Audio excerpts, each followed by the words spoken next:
अस्सलाम वालेकुम नाज़रीन, मैं हूं वही बेइज्जत और आप देख रहे हैं द डेली बात।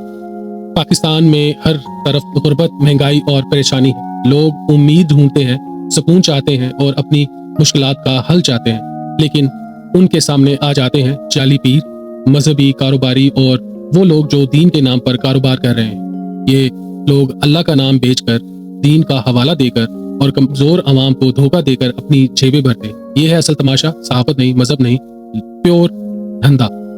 टीवी पर रमजान ट्रांसमिशन, जहां दीन के नाम पर रेटिंग का खेल होता है। उलमा नहीं, अदाकार दीन सिखा रहे हैं। नात और कुरान के मुकाबले बन रहे हैं जैसे कोई शो है।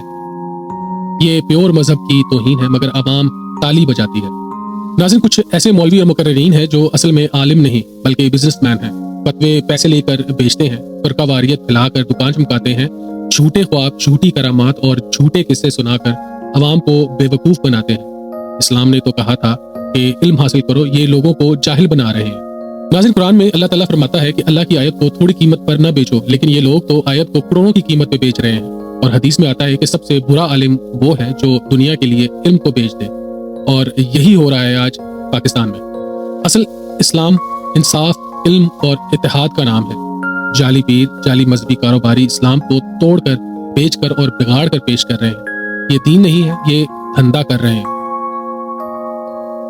नाज़रीन, वक्त आ गया है कि हम इन जाली पीरों और जाली उलमा और इन मजहबी कारोबारियों को पहचानें। ये लोग ना इस्लाम के दोस्त हैं, ना अवाम के, ये सिर्फ अपनी जेब के दोस्त हैं।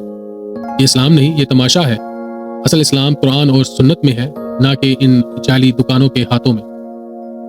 पाकिस्तान जिंदाबाद, इस्लाम जिंदाबाद। अल्लाह हाफ़िज़।